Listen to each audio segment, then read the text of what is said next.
Bareskrim Polri telah berhasil melakukan pengungkapan clandestine laboratorium hidroponik ganja dan mepetrum.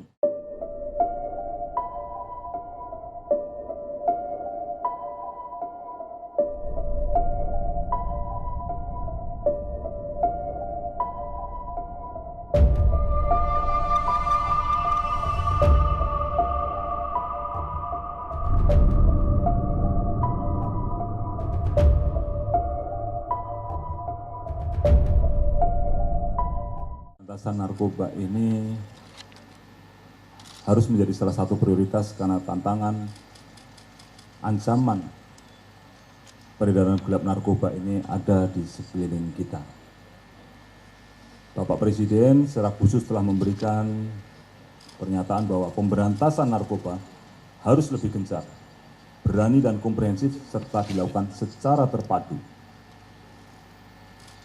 Joint investigation yang dilakukan oleh tim dari Bareskrim Polri, Polda Bali, Polres Badung, teman-teman dari imigrasi dan juga dari Bea Cukai. Ini menunjukkan ada kolaborasi, keterpaduan, langkah tindak antar kementerian dan lembaga. Di samping itu Bapak Kapolri, Jenderal Polisi Dr. Listio Sigit Prabowo juga menegaskan kepada seluruh anggota Polri untuk terus berperang dan tuntaskan penanganan masalah narkoba mulai dari hulu sampai dengan hilir. Kita melihat bahwa Polri selain melaksanakan penegakan hukum untuk memotong suplai narkoba, mulai dari pengungkapan yang ada di hilirnya, di tempat-tempat di mana narkoba itu beredar, distribusi, sampai masuknya barang-barang itu ke Indonesia. Dan hari ini kita melihat kita bisa mengungkap kasus narkoba yang berupa pabrik yang ada di Indonesia. Selain itu Polri melalui teman-teman dari Babin Kamtimas, Baharkam Polri, kemudian di Direktorat Bimas juga melaksanakan upaya-upaya untuk melakukan edukasi, penyuluhan kepada warga masyarakat khususnya generasi muda kita untuk dapat menjauhi peredaran gelap narkoba. Jangan sampai mereka menggunakan narkoba, karena kalau sudah menggunakan narkoba itu no way return, sulit untuk bisa kembali pulih.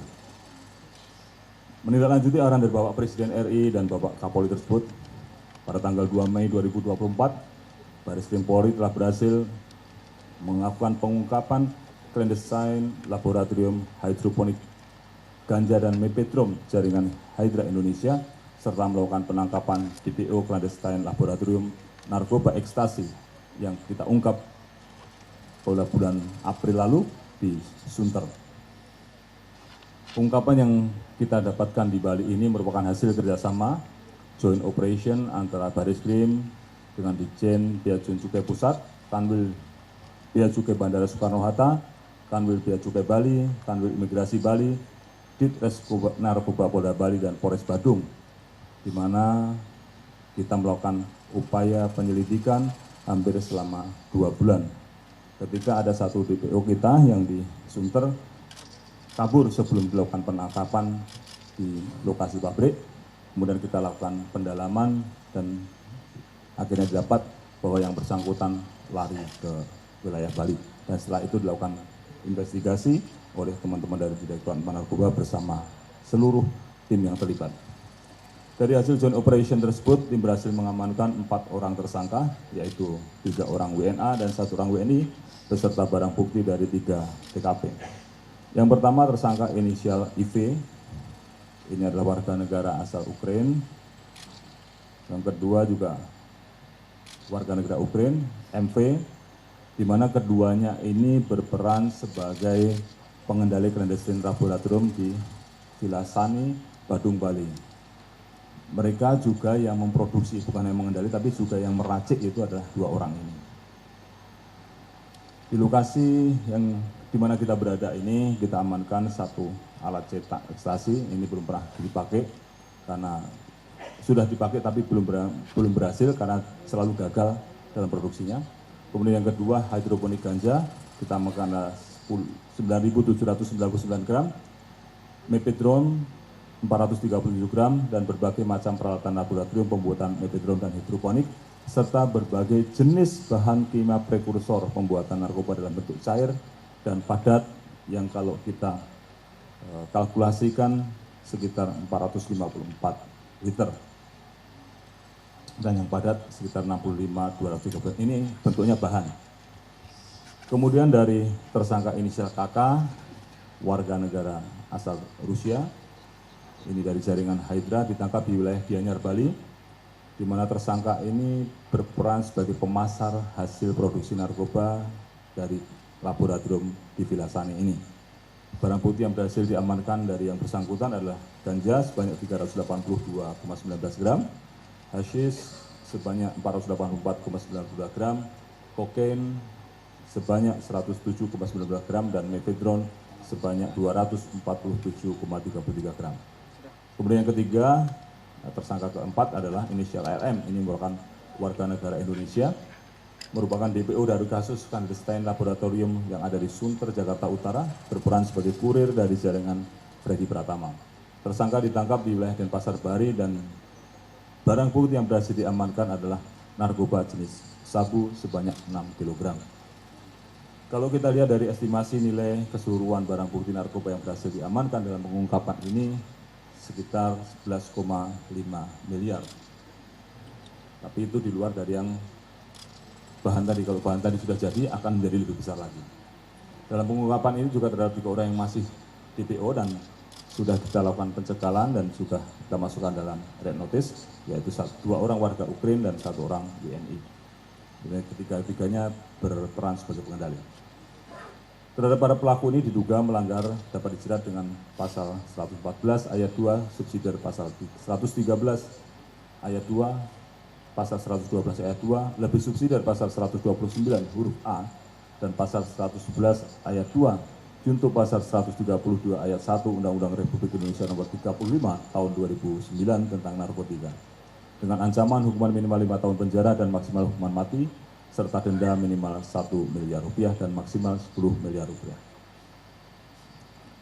Rekan-rekan sekalian, modus operandi kejahatan narkoba semakin berkembang dan bervariasi mengikuti perkembangan teknologi, baik itu dari tahapan produksi, distribusi, termasuk juga transaksi dan pemasarannya, di mana tidak hanya dilakukan dalam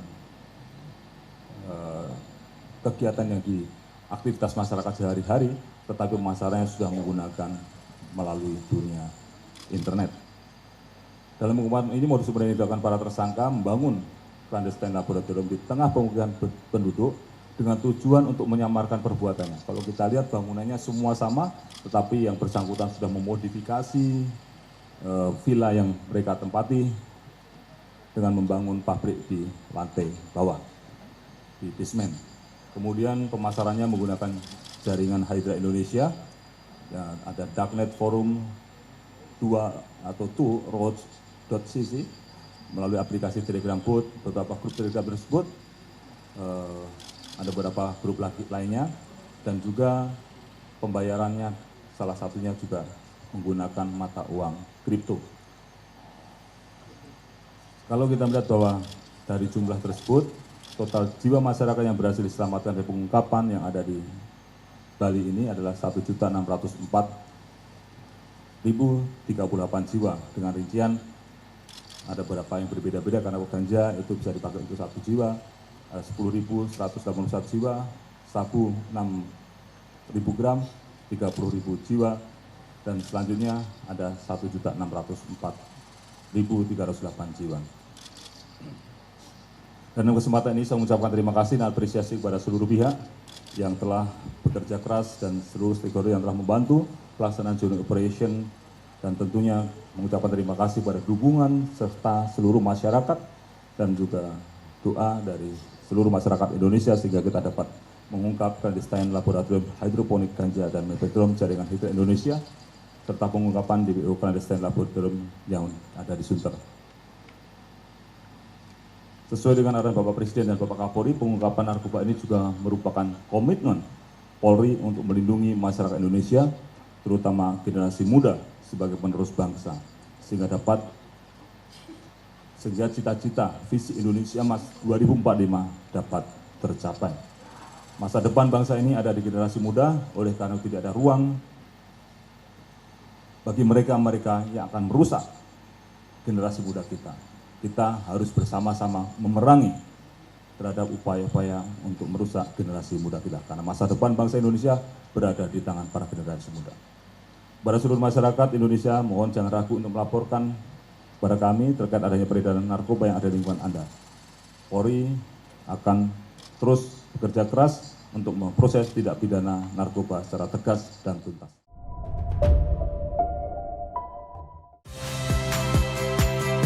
Saya Magister Tarigan. Saksikan program-program Kompas TV melalui siaran digital, pay TV, dan media streaming lainnya. Kompas TV, independen, terpercaya.